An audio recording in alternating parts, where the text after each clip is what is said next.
Saturn, it really is a measure of where you are, not only in astrology, but also in your life. How you relate to Saturn. Saturn is the grown-ups planet, the people that take responsibility, who get the job done, who keep their word, these kind of grown-up responsibility kind of issues are Saturn. And when people are talking about the fear they might have of their Saturn return coming up in their 20s, part of me wants to say, oh, look, it'll be all right, as long as you do the right thing. And part of me wants to say, you wait until you've had a Pluto square Pluto. You won't complain about your Saturn return. And part of me wants to say, yeah, this is the beginning of your freedom. I expressed my understanding at one point to a fellow astrologer, quite a wise woman. And I said, I think of Saturn as associated with freedom. And she just couldn't get it. She wouldn't get it. She didn't like it. But I do. I think the freedom arises when we don't need to have Saturn imposed upon us. Saturn is inevitable, whether it's self-discipline or imposed discipline is your choice. And you exercise that choice by being Saturn-like yourself. It is absolutely silly to think you can get away with anything. You can't. Your body, your physical body, will punish you for whatever silliness you might adopt when it comes to dietary misuse. Whatever you take into your body is going to affect things. It's so obvious. And the same applies to what you do with your emotions as well. If you allow yourself to indulge in emotional drama, then that's what will come your way. Or mentally, if you allow yourself to believe silly thoughts, the mind can't cope with that. It's not built for that. And Saturn is what limits our emotionality, limits our silliness of thought, limits our selfishness within the context of community, so that we can't go too far out of kilter. We don't want to go too far out of the center of what we are. We just really don't want that. And yet we don't have the wisdom to stop ourselves, typically. Therefore, you need to be told, no, you can't go this way. This is no entry. This is a cul-de-sac. You can't go this way. And your parents try to give you that when you're very young. And then eventually, school teachers give it to you, and then policemen, and then your body, and you die. Saturn is that. And here we have it, moving into the 30th degree of Aquarius. This is one of the special Sabian degrees, and I'm going to talk to you in a minute about what Rudyard said. He's waxing very lyrical about this. But first I'll give you my take on it. Aquarius 30, the field of Ardath in bloom. We'll talk about Ardath in a minute. This is a vision of the universe as a point of radiant light. Sufis teach of unity and diversity. The one manifests as the many, and the many form the one.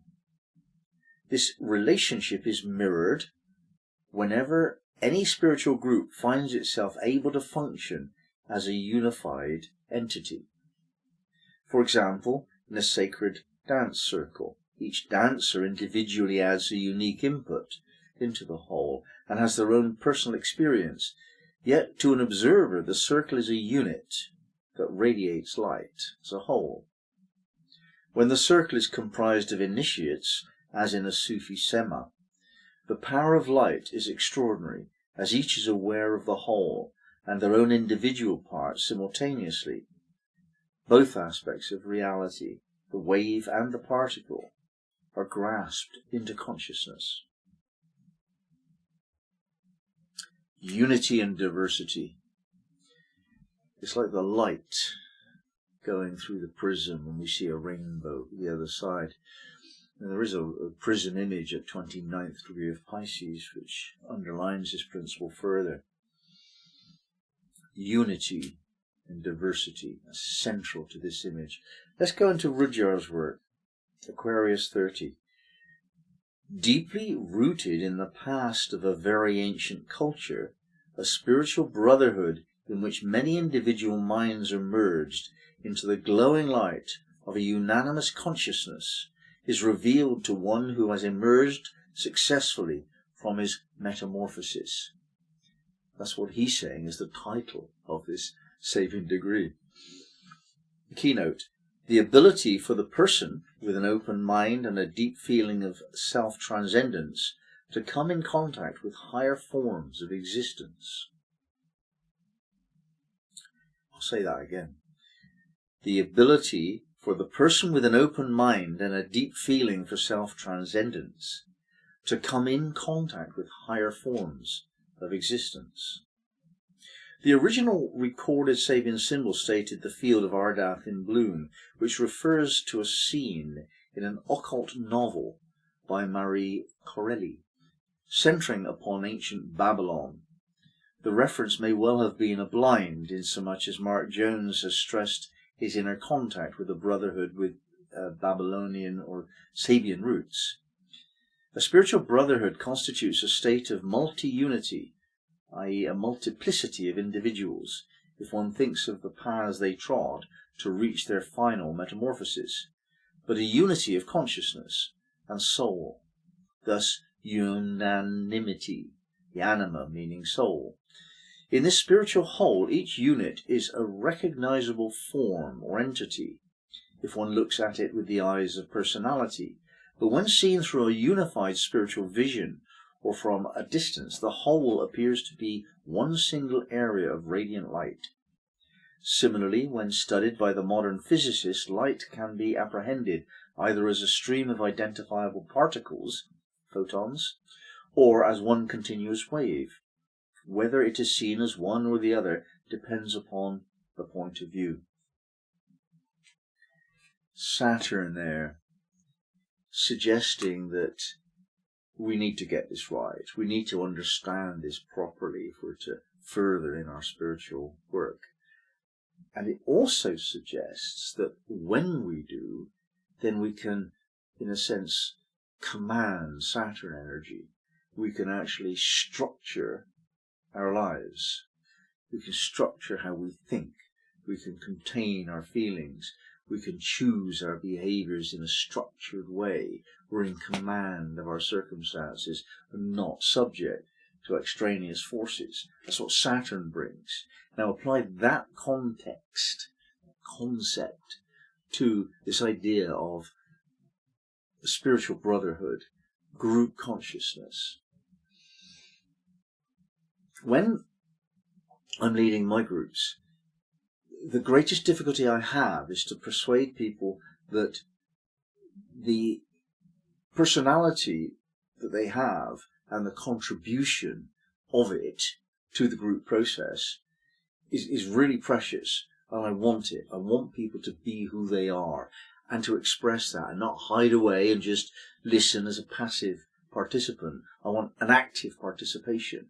However, if that goes too far and you get one person claiming all of the attention, then the group process is spoiled and the group consciousness is lost.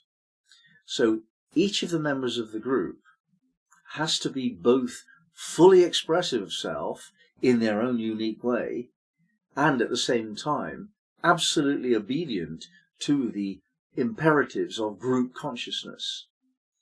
Now this is the trickiest thing I've ever had to do. It's my life work to try and master this, to be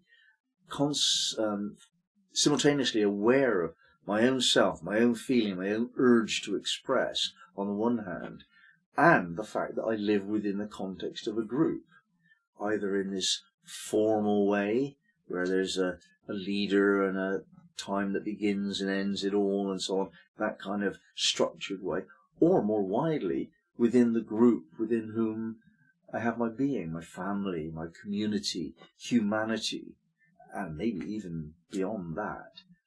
We have to live with both of those points of awareness simultaneously if we claim the the title of being an awakened person or a realized person. That's what they can do.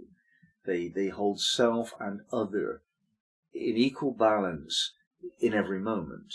So you're not selfish and you're not self-denying.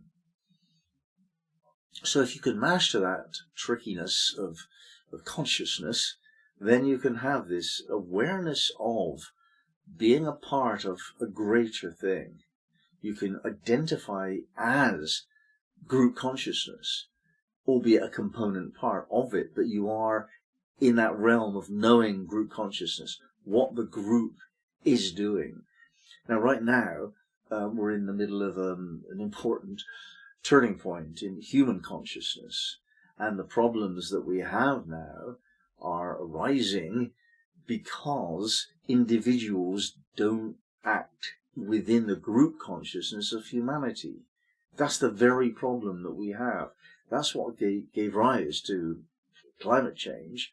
That's what gave rise to wars. That's what gave rise to all of the difficulties that we have, is that some individual claimed more than they gave. And that could be the simplest way of understanding the mystery here.